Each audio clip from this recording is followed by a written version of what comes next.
With food prices going up and the supply going down, should you start buying seeds? Or maybe start prepping? Storing some things aside? I'm going to give you my opinion on this, and I think it's something you're going to be able to take and put it in your long-term storage. All right, let's go.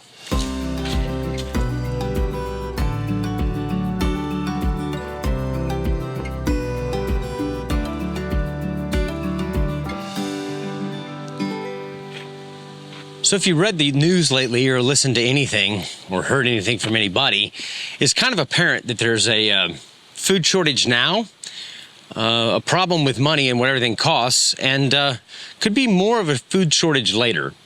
Now, this is going to be a little different than my other videos. This is my opinion. This is me taking all this information in as someone who's gardened and someone who's sort of prepared or prepped, and telling you what I think the best answer is. I think you're going to be surprised though. But in all of this, I want to say one really important thing.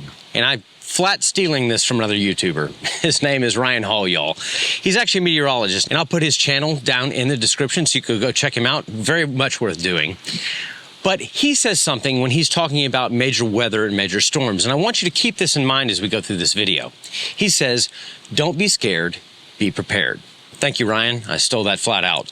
But he's right. So in all this is not a fear-mongering video. This is not a clickbait video. This is something I've been thinking about for a while. So let's get our hands dirty. I was out here this afternoon as the sun's going down because it's a little bit cooler, not much. Probably should have done it in the morning, but I didn't. Anyway, and I was going to plant my fall garden. Well, this bed anyway. I was going to plant garlic and onion and everything else, and I'm still going to do that. But there's something I've been thinking about for a while. It's a video I've wanted to make, and I wasn't sure how to make it. For me, looking around, the news can be a little bit scary. And when it comes to food, I know personally, we have a family of 4 or 3, depends on what month it is. I have a kid in college. And pre-2020, our grocery bill was about $150 to $160 a month. After the 2020 thing, that went up to about $175 to $200, and today it was $260. We didn't buy anything different. So why is that important? Well, it's important because things cost more.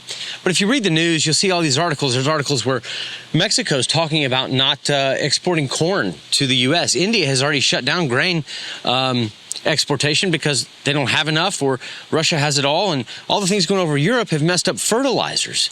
And oh, by the way, there's some people coming to the rescue too. Their name's Bayer. Have you seen this? They're talking about making alternative synthetic fertilizers, as if the regular synthetic fertilizers weren't bad enough.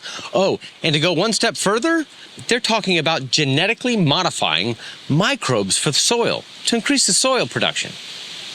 I don't know about you, but I don't want genetically modified anything in my garden, especially microbes, and I don't want those anywhere in the world. I think Bayer should stick to aspirin. Sorry for the change of venue. The camera overheated. It's still hot in Texas. So what does all that mean? What that means is there's already potentially a food shortage in the world, and it's going to get worse, or it could get worse. It may get much better. The point being is that a lot of people are already struggling to make sure they've got food on their tables when they need it before their next money comes in. Some people don't even have a job. So what are the 2 ways that we can ensure food security? There's 2 groups of people, and I want to talk about both of them, and I think the best way to do this is to talk about the pros and the cons of each. Those groups are preppers and gardeners. Now, if you don't know what a prepper is someone who looks forward to a scenario down the road that may or may not happen, but they want to be prepared for it. Kind of a worst-case scenario sort of thing. They might be buying food in big Mylar buckets, or freeze-dried, or something's eating my potatoes, or cans, or machinery like dehydrators, freeze dryers. They also have medicines on hand like antibiotics, maybe steroids, things like that in case of an emergency. A lot of times too, they also have like a seed vault, which is just a collection of seeds that are really good to grow in case of an emergency.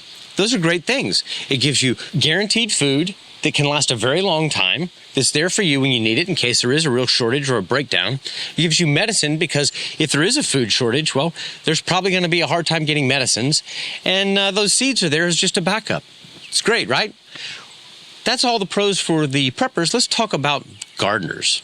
Now, gardeners, we look at things a little bit differently. We look forward, but maybe not that far forward. We're looking at the next season. We're looking at the next harvest, what to do next. So we can plant seeds, we can plant transplants, we can grow those plants, and when we're done, we harvest what's there, we eat it fresh as it comes in, and we can store the rest. And then we rinse, wash, repeat.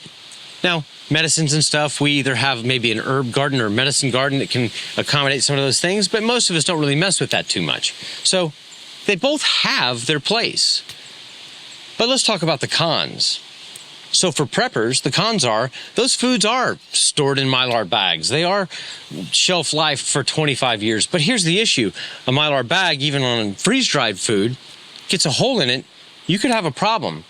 And sometimes lids don't get closed well, or something wasn't sealed well in the first place, and you open up your last bucket and you realize it's all gone. That's something that you can't plan for. It's a variable.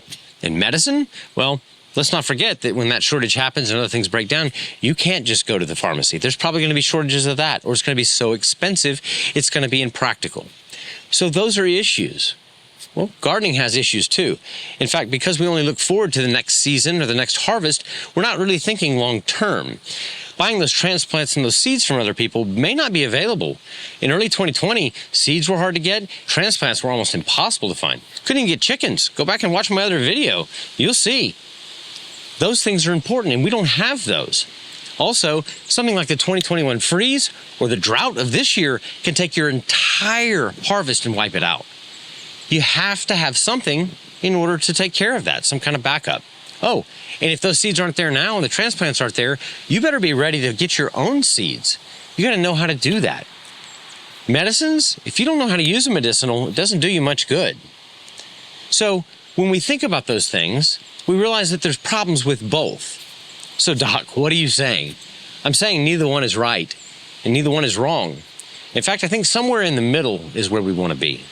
For me, I've done a little bit of both. I've had food stores, rice and beans that saved us when times were tough.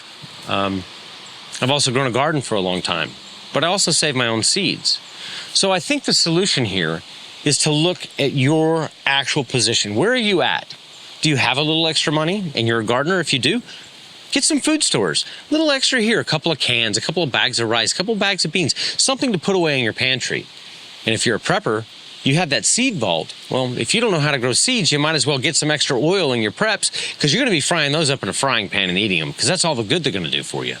The truth is that you need to be starting to grow now. And this doesn't just go for preppers and gardeners. This is people that aren't even started in this, that they're just looking at the news and are a little bit scared, and they want to know what they can do to ensure food security for themselves and their family. Start now. Plant a seed in the ground. It doesn't matter if it's a little off season. Pick something that grows in that season and start growing it. You may not get a full harvest out of it, but what you will get is some knowledge. You'll learn. And by the way, there may not be a way to learn more of that stuff later when it's time. You'll be under pressure at that point. So as a prepper, plant that medicinal garden. Plant those seeds now. Grow through it so you're not under pressure. You don't have to have it. You don't have a bucket that just was gone or rotted or something was wrong. It wasn't sealed right. And if you're a gardener, learn how to save those seeds. Learn how to stagger plant so that you know that if something happens early in your growing season, you can still plant more. Save those seeds for next year and be ready to go. And those medicinals, get them planted now. Some take 2 years to grow. Learn how to use them. All I'm saying is that there's a really great way for us to ensure our own food security. And that's to start now. Prepping's not right or wrong. Gardening's not right or wrong, but together, they're the perfect mix. And both groups should be making sure that they have extra of everything they grow and everything they put away, whether it be canning and gardening or extra cans of beans in case of an emergency for you, or better yet, to share with your community. Because guys, that's what really matters here. That's where a lot of our problems in the world come from, is we just don't have a sense of community anymore.